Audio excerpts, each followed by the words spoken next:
Okay, welcome back to the channel. So today I'm going to talk about the Jupiter X firmware 3.0. This is just, I've been waiting for this update for the firmware to give sort of the maturity and growth that the Jupiter X. This was just the right time to get this. I just had been waiting and waiting. It's actually when the Juno X was announced, they had released it somewhere around that time, the 3.0 update, and this was the time to bite. So I haven't had this for very long, just a few days. But today I'm going to talk about the effects structure of this beast here. And so it's my contention that understanding the multi-effects and how they're routed in all your instruments kind of gives you a great view of how to do sound design and make great sounding patches, and it gives you more command and control. And this unit in particular, because it does so many models and all that, it's just really important to understand how the effects work in here. So right now I think I'm just going to go and pick an actual scene. I think I'm going to pick an empty scene. Okay. As a matter of fact, so those of you that are watching this video, if you ever seen the lots of videos on this, whether they're from Roland or from other people, you kind of take for granted that when you pull up a sound, it's got an effect attached to it. But why is that effect attached to it, and what are your options that you have to change everything?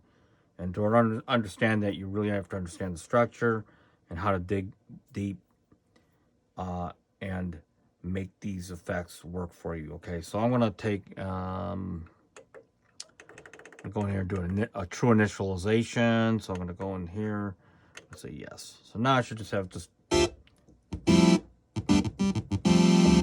sort of a basic initial scene.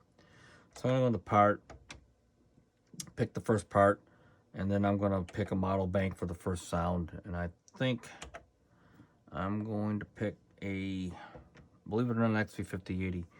By the way, as a side note, as a Roland user, I had often really wanted to know how the XV5080 works within this system.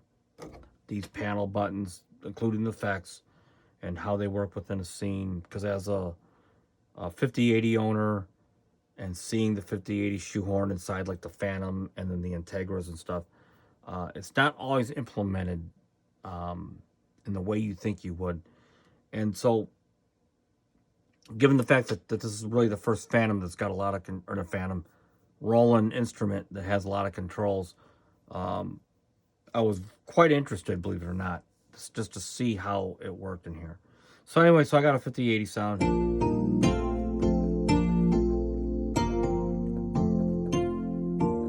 Okay, and then I think I'm gonna pick for part two,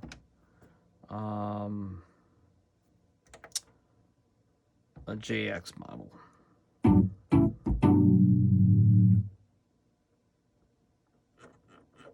Let's see what we got here.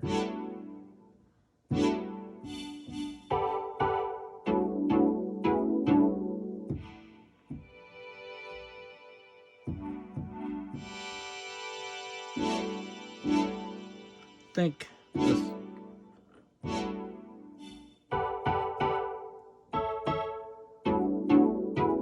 How about this one? We'll just do this one right here. And then part three, pick a model. Juno.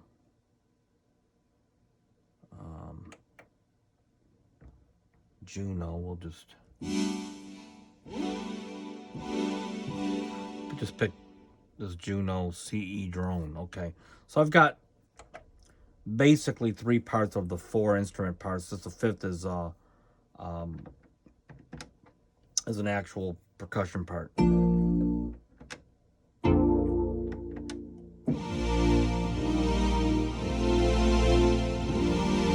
Okay, so as you might be able to tell at this point, without really talking about the effects routing, which is controlled through here and programmed through over here, you already kind of hear some effects on here.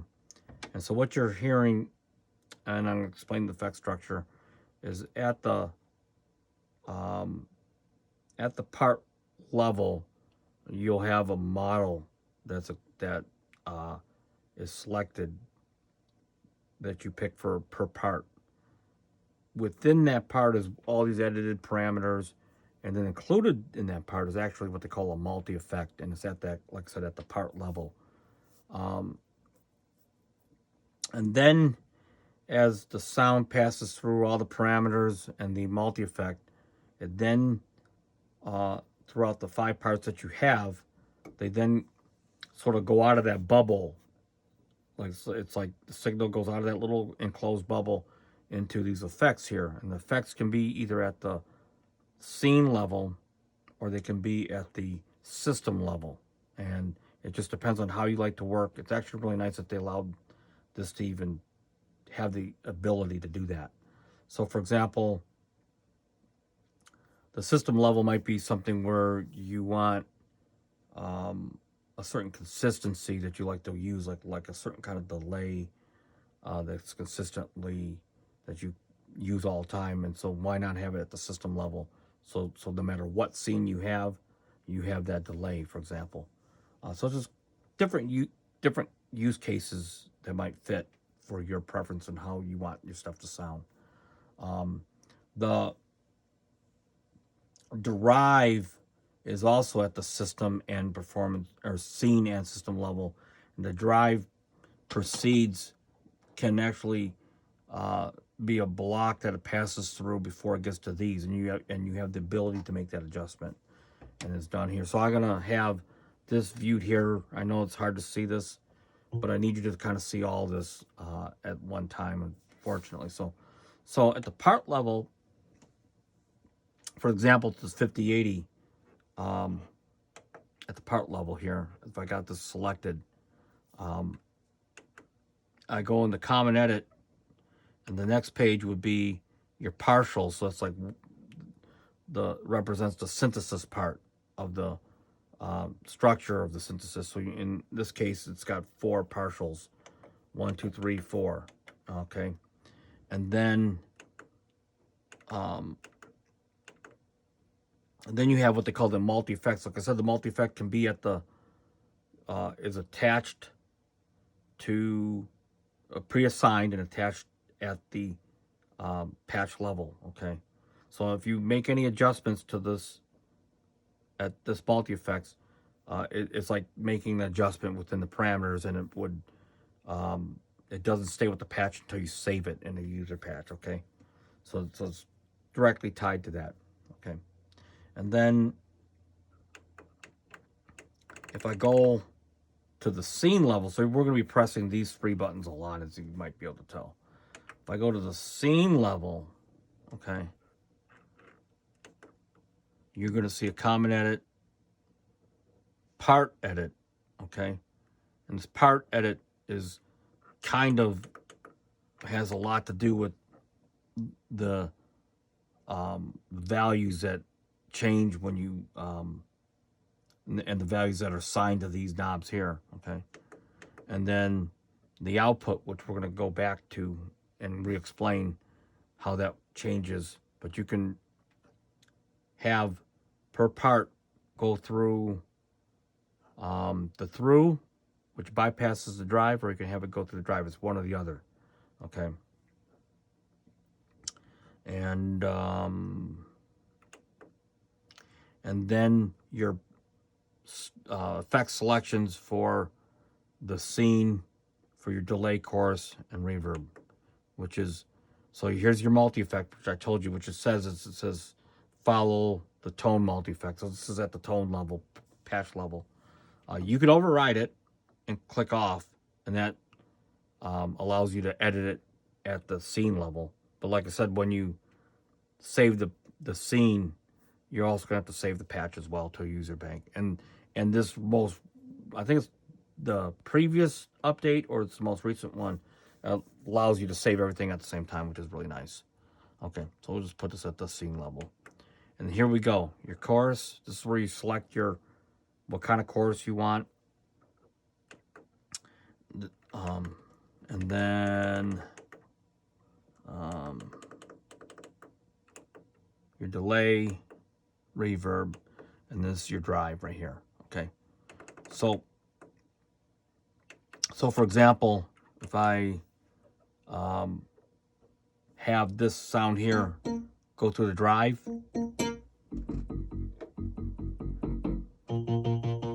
hear that drive? That signal would pass through the drive first before it hits any of the reverb course delay. So where it says drive here, this is the last parameter here. This is where you're going to start seeing, if I adjust the reverbs, you're going to start seeing that at the send level, but the send level after the drive. So hopefully that you can understand that. Okay. So for now, most of the things I'm going to do probably aren't going to require drive today. So I'm going to, that part, the second part, and the third part, I'm just going to put through. So it's going to bypass drive for now. So if I make an adjustment, let's say to delay, for example, you're going to see it right under here, under the part scene. Okay. All right. Okay. So these together all sound like this. Okay. So I'm going to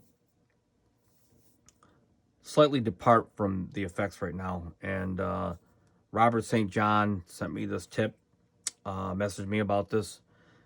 It's a little Easter egg that's in 3.0 firmware, which is being able to adjust your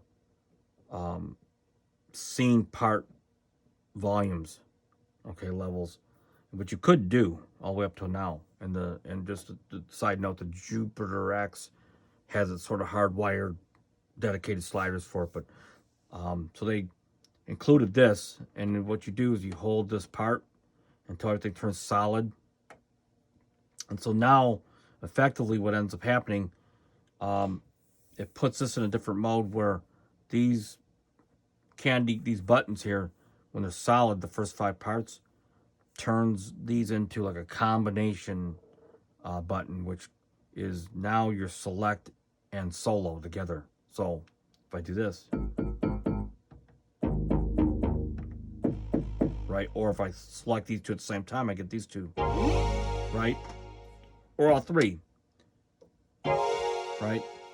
Now the important part about this mode is it turns your oscillator 1, 2, 3, and 4 into part levels. Okay, so check this out. SAEP, the Jupiter 8, JX8, I mean, and this is your Jupiter 8 right here.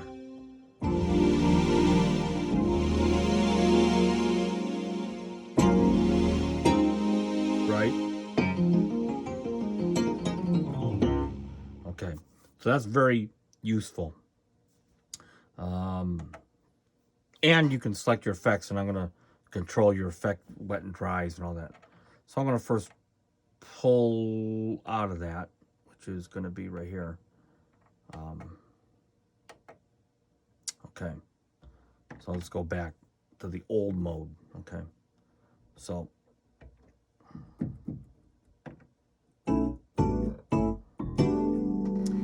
what if I want now to add a reverb to this electric piano? So as long as I got this selected, it's going to change this only, and these are blinking. It's going to, whatever I change in terms of the send levels are only going to affect whatever I have selected.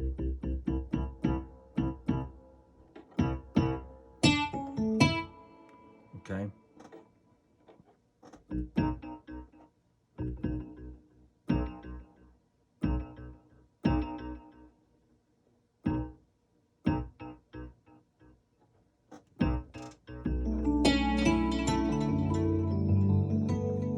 So for example, if I want to change the Juno, and add like in this case, this is controlling the wet dry volume of the hiss of the Juno chorus.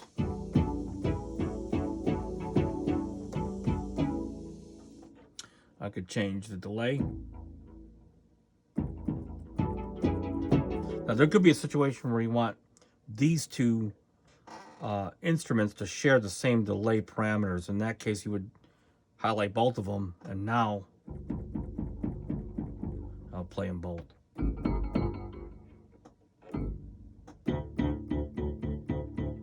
And that gives exact same settings to whatever you select.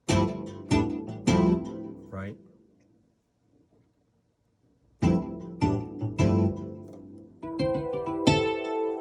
And likewise, okay? So even these two, so here's an example why you wouldn't want to globally do the same way. If I hit the multi-effect, hear the hiss and the, see, I don't see the benefit in that. So what I would do is want these adjusted separately, so I could just pick this one and maybe for whatever the reason I want just a little hiss for realism, right? Okay, and then I'll add this third part. Okay.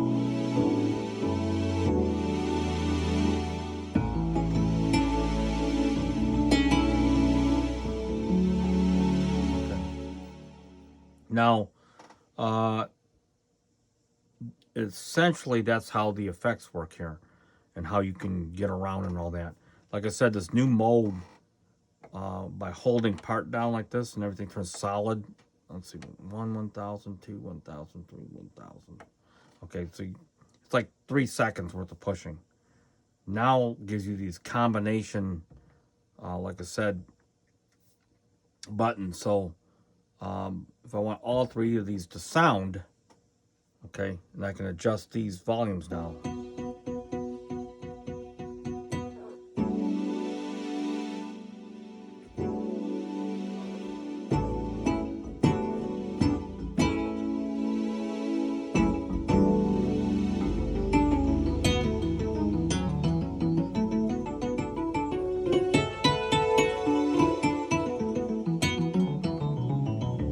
Now, there's a little teaser to how cool this gets is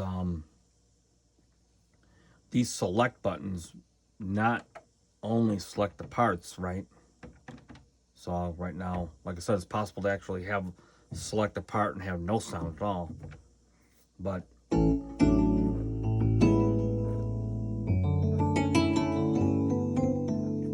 or this Jupiter here. Once I have this selected, right, now this whole panel becomes relative to only this part, which is, like I said, so I can do the cutoff. And now this all,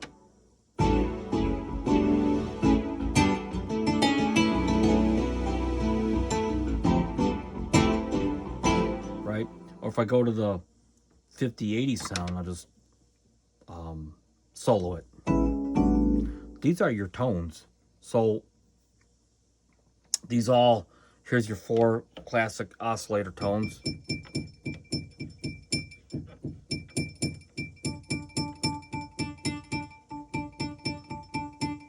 These are things that you would have to do in the 50-80 and go through a bunch of menu diving. Your amp volume. Actually, this is the thing about why you want to put the time into it, because this amp is not your amp, this is actually your tone level when you're in the 50-80 model. It's cut off. Your high pass is not available because they didn't have it on there. Your resonance.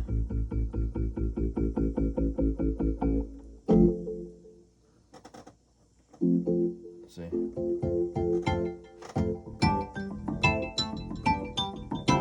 Then I go back to adding these again.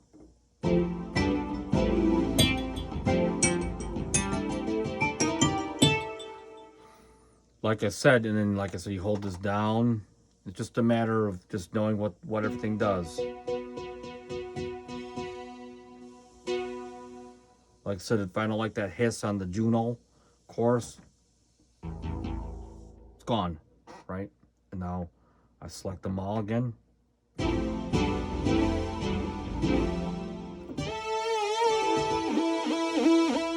And so essentially it's really amazing what you can do on here. I know I kind of went into tone editing. That's just kind of a sneak peek of how flexible this thing is. This is kind of like a yoga master, right? It just, you could be in all these different modes and then get around in them and change things, and you're really actually editing. So I think the 5080 is really sets sort of the bar of what this really actually can do, because the 5080 never had controls on it. And so I think this piece just has just a ton of potential. But again, mastering the effects is a big part of taking control over this piece here. So again, if you have any questions or any suggestions or whatever, just please leave in the comments. And I also want to, like I said, give a heads up to Scott Berry, who helped me out with answering some questions from Roland, and Robert St. John again, who's more than generously helpful in some of the questions that I had ahead of time. And then a lot of the work you got to do yourself. But like I said, I only had this for what, 3 days now, and I've got really close to getting through the thick of everything. So so until next time, peace out.